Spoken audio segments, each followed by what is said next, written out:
2025వ సంవత్సరము జనవరి మాసంలో కుంభరాశిలో జన్మించినటువంటి వారికి గోచార ఫలితాలు ఎలా ఉన్నాయో తెలుసుకుందాం. ముందుగా కుంభరాశి వారికి ప్రధానమైనటువంటి గ్రహాలు ఏ స్థానాలలో సంచరిస్తున్నాయి అనే విషయం చూసినట్టయితే, సూర్యుడు 14వ తారీఖు వరకు ఏకాదశ స్థానంలో అనుకూలంగా సంచరిస్తున్నాడు. తదనంతరం ద్వాదశ స్థానంలో సంచరిస్తున్నాడు, అది ప్రతికూలంగా ఉంటుంది. కుజుడు 21వ తారీఖు వరకు 6వ స్థానంలో సంచరిస్తున్నాడు, అనుకూలంగా ఉన్నాడు. తదనంతరం వక్రించి మిథున రాశిలోకి ప్రవేశిస్తున్నాడు, అది పంచమ స్థానం అవుతుంది, ప్రతికూలంగా ఉంటాడు. ఇక బుధుడు దశమ, ఏకాదశ, ద్వాదశ స్థానాల్లో సంచరిస్తున్నాడు, అనుకూలంగా ఉన్నాడు. గురువు అర్ధాష్టమ స్థానంలో ప్రతికూలంగా ఉన్నాడు. శుక్రుడు ద్వాదశ జన్మస్థానాలలో అనుకూలంగా సంచరిస్తున్నాడు. శనేశ్వరుడు జన్మస్థానంలో ప్రతికూలంగా ఉన్నాడు. రాహువు ద్వితీయ స్థానంలో, కేతు అష్టమ స్థానంలో ప్రతికూలంగా ఉన్నారు. ఈ విధంగా గ్రహస్థితి ఉంది. అయితే ఓవరాల్గా చూసినట్టయితే మిశ్రమ ఫలితాలు కుంభరాశి వారికి ఈ మాసంలో కనబడుతున్నాయి. అయితే ప్రధానమైనటువంటి గ్రహాలు మట్టుకు ప్రతికూలంగా ఉన్నాయి. గురు, శని, రాహువు, కేతువు ప్రతికూలంగా ఉన్నారు. ఈ మాసవారీ ఫలితాలపై, అంటే ఈ మాసానికే మనం రిస్ట్రిక్ట్ అయి ఉన్నట్టయితే ఈ మాస ఫలితంపై ప్రభావాన్ని చూపించేటువంటి గ్రహాలు కొంతవరకు అనుకూలంగానే ఉన్నాయి. కాబట్టి మిశ్రమ ఫలితాలను మనం ఎక్స్పెక్ట్ చేయవచ్చును ఈ మాసం లోపల. అయితే నిర్ణయాలు మట్టుకు జాగ్రత్తగా తీసుకోవాలి. ప్రధానమైనటువంటి గ్రహాలు ప్రతికూలంగా ఉన్నాయి కాబట్టి మనకు ఎఫర్ట్స్ పెడితే కానీ అనుకూలమైనటువంటి ఫలితాలు ఉండవు. కనుక గుడ్డిగా, బ్లైండ్గా మనం ఏ పని కూడాను ఈ మాసంలో చేయకూడదు. జాగ్రత్తగా నిర్ణయాలు తీసుకోవాలి. తొందరపాటుతో చేసినటువంటి పనులకు వాటి మూలకంగా ఆర్థిక భారము పెరిగేటువంటి అవకాశాలు ఉన్నాయి. వివాహాది శుభకార్య ప్రయత్నాలలో ఆత్మీయులు, బంధువులు, స్నేహితులు సహకరించే అవకాశాలు బాగా గోచరిస్తున్నాయి. అనవసరమైనటువంటి ఆలోచనలతో మనస్తాపానికి గురి అయ్యేటువంటి అవకాశం బాగా ఉంది. కాబట్టి ఆలోచనలను అనవసరమైనవిగా మీరు భావించినట్టయితే వాటిని స్వస్తి పలకడం, పక్కన పెట్టడము చాలా ముఖ్యం. ఇకపోతే వ్యాపారస్తులు, వ్యాపారం బాగానే కొనసాగుతుంది, క్రయ విక్రయాలు బాగానే ఉంటాయి. చేతిలో ఉన్నటువంటి వ్యాపారానికి మట్టుకు ఈ మాసంలో ఇబ్బంది లేదు. వ్యాపారస్తులకు కొత్త వ్యాపారం మట్టుకు మీరు చేపట్టకండి. ప్రధానమైనటువంటి గ్రహాల యొక్క ప్రతికూలత వలన కొత్త వ్యాపారానికి అనుకూలంగా లేదు. చేతిలో ఉన్నటువంటి వ్యాపారానికి మట్టుకు ఇబ్బంది లేదు. ఇక కోర్టు వ్యవహారాలు అనుకూలిస్తాయి. చాలా రోజుల నుంచి పెండింగ్లో ఉన్నటువంటి కేసులు ఒక కొలిక్కి రావడము, ఏదో రకమైనటువంటి తీర్పు, కొంత అందులో తృప్తి, అసంతృప్తి రెండు కూడాను మనకు సమ్మిశ్రితమై ఉండేటువంటి అవకాశాలు ఉన్నాయి. కాబట్టి కొంతవరకు మనకు ముందుకు జరుగుతుంది వ్యవహారము. ఇకపోతే ఇంటి వాతావరణం మీకు బాగానే ఉంటుంది, సంతృప్తిగా ఉంటుంది. పిల్లలతో సఖ్యంగా ఉంటారు. వాళ్ళకు కావలసినటువంటి వస్తువులను కొనుగోలు చేయడంపై మనస్సు నిలుపుతారు. ఇకపోతే భాగస్వాములతో సత్సంబంధాలు పెంచుకోవాలి. భాగస్వాములతో, వ్యాపారస్తులు, పార్ట్నర్స్తో, భార్యాభర్తలు ఒకరినొకరు బాగా అర్థం చేసుకోవడానికి, చాలా మనస్పర్ధలు రావడానికి ఈ నెల లోపల అవకాశాలు ఉన్నాయి. కాబట్టి కొంత జాగ్రత్తగా ఉండండి. ఓవరాల్గా సత్సంబంధాలే ఉన్నప్పటికీ ఏదో ఒక మిషతో, ఏదో ఒక కారణంతో, ఏదో ఒక విషయంతో కొంత మనస్పర్ధలు అప్పుడప్పుడు గోచరిస్తున్నాయి. కాబట్టి దాన్ని అధిగమించడానికి అనవసరమైనటువంటి ఆలోచనలను పక్కన పెట్టండి. ఇక రియల్ ఎస్టేట్ రంగంలో ఉన్నటువంటి వారికి ప్రారంభంలో బాగానే ఉంటుంది. వాహనముల వ్యవహారము, వాహనముల అమ్మకము, కొనడము, ఇలాంటి వ్యవహారాలు చేస్తున్నటువంటి వాళ్ళకు కూడాను అనుకూలంగానే ఉంటుంది. తర్వాత ట్రాన్స్పోర్ట్ బిజినెస్లో ఉన్నటువంటి వారికి ముఖ్యంగా అనుకూలంగా ఉంటుంది. కళారంగంలో ఉన్నటువంటి వారికి, మీడియా రంగంలో ఉన్నటువంటి వారికి, సాఫ్ట్వేర్ రంగంలో ఉన్నటువంటి వారికి, వీళ్ళందరికీ కూడాను ఈ మాసం బాగా కలిసి వస్తుంది. కాబట్టి కొంతవరకు మీకు అనుకూలమైనటువంటిదే, సంతృప్తిగా ఉంటారు. ఇక విద్యార్థులు, పోటీ పరీక్షలకు ప్రిపేర్ అవుతున్నటువంటి వాళ్ళు ఈ మాసంలో కొంత ఎఫర్ట్స్ ఎక్కువ పెట్టాలి.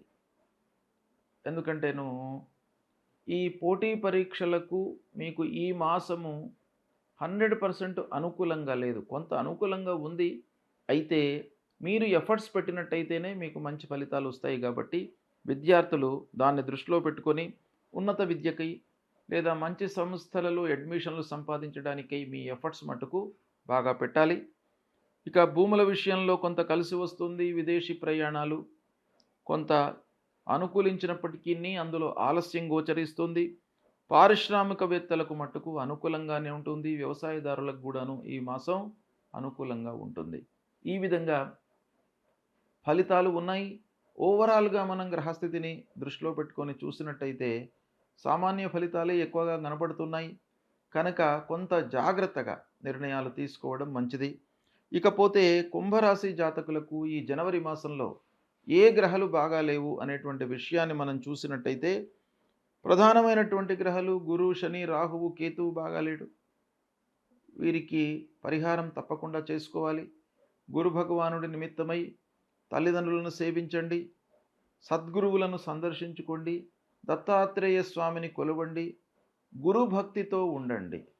అందరి గూడాను పెద్దవాళ్ళందరిపైన గూడాను ఒక గురుత్వ భావాన్ని ఏర్పరచుకున్నట్టయితే మీకు తప్పకుండా వాళ్ళ యొక్క అనుగ్రహం లభిస్తుంది. దేవానాంచ ఋషీణాంచ గురుంకాంచన సన్నిభం వందనీయం త్రిలోకానాం తం నమామి బృహస్పతిం అనేటువంటి ఈ మూలమంత్రాన్ని చదువుకోండి. శనీశ్వరుడు జన్మస్థానంలో ఉన్నాడు. అనవసరమైనటువంటి ఆలోచనలు, శారీరక ఇబ్బందులు, మానసిక ఇబ్బందులు ఇవన్నీ కూడాను క్రియేట్ చేసేటువంటి అవకాశాలు ఉంటాయి కాబట్టి ఆ పంచముఖ మహామృత్యుంజయుణ్ణి పూజించండి. శివాలయానికి వెళ్ళండి. శివాలయానికి వెళ్ళి మీకు మాస శివరాత్రి అనేటువంటిది ప్రతి మాసంలో అమావాస్య ముందర వస్తుంది. ఆ రోజున తప్పకుండా శివాలయానికి వెళ్ళి శివుడికి అభిషేకం చేయండి. పంచామృతాలతో అభిషేకం చేయండి. చెరుకు రసంతో మీరు అభిషేకం చేసినట్టయితే మీకు అభీష్ట కార్యసిద్ధి కలుగుతుంది. కనుక శివాలయానికి వెళ్ళండి. తప్పకుండా మీకు కలిసి వస్తుంది. అమ్మవారిని కొలవండి. విఘ్నేశ్వర స్వామిని కొలవండి. దైవారాధన మూలకంగా మీకు బాగా కలిసి వస్తుంది. పరిహారం జరుగుతుంది. గ్రహాల మూలకంగా ఉద్భవించేటువంటి దుష్ప్రభావం దూరమైపోయి మంచి ఫలితాలను పొందేటువంటి అవకాశాలు ఉంటాయి. శుభం. ఈ జనవరి మాసంలో మకర సంక్రాంతి ప్రవేశమవుతుంది. ఇది పెద్ద పర్వకాలం. సంక్రాంతి మేష సంక్రమణ మొదలుకొని మీన సంక్రమణ వరకు, అంటే ప్రతి నెలకు సూర్యభగవానుడు ఒక రాశి నుంచి ఇంకో రాశికి ప్రవేశిస్తాడు. అందులో మకర రాశిలోకి ప్రవేశించడము అనేటువంటిది చాలా గొప్ప సంక్రాంతి కాబట్టి ఈ సంక్రాంతి పండుగ 14వ తారీఖున 14 జనవరి 2025 రోజున ఉదయం సూర్యభగవానుడు 8:54 మకర రాశిలోకి ప్రవేశిస్తున్నాడు. కనుక ఈ మకర రాశి ప్రవేశించినది మొదలుకొని 6 మాసాల వరకు ఉత్తరాయణంగా మనం పరిగణిస్తాం. అంటే ఈ ఉత్తరాయణం అనేటువంటిది దేవతలకు దివాభాగం, రాక్షసులకు రాత్రి భాగం.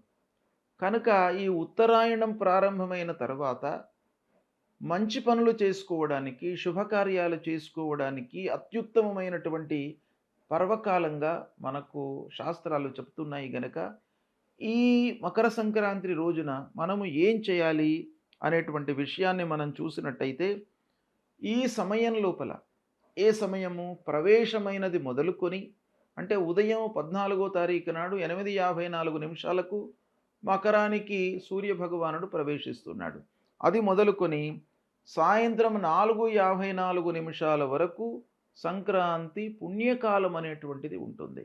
ఈ పుణ్యకాలం లోపల మనం ఏం చేయాలి అనంటే స్నానదాన జప పితృదేవతలకు తర్పణాలు చేసుకోవాలి.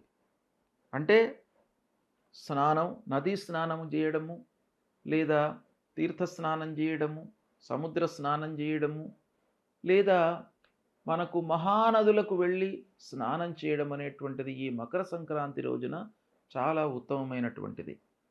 తర్వాత మనకు తోచిన రీతిగా దానం చేసుకోవాలి. అంటే ఈ పర్వకాల సమయం లోపల మనం ఏదైతే దానం చేస్తామో అది అక్షయ్యమైనటువంటి పుణ్యఫలాన్ని ఇస్తుంది. అంటే మామూలు రోజులలో దానం చేయడం వేరు, పర్వకాలంలో దానం చేయడం వేరు. పర్వకాలంలో దానం చేసినట్టయితే మీరు రూ. 1 దానం చేసినట్టయితే రూ. 1000 దానం చేస్తే ఎంతనైతే ఫలితం వస్తుందో అంత మీకు ఈ పర్వకాలంలో దానం చేయడం మూలకంగా లభిస్తుంది.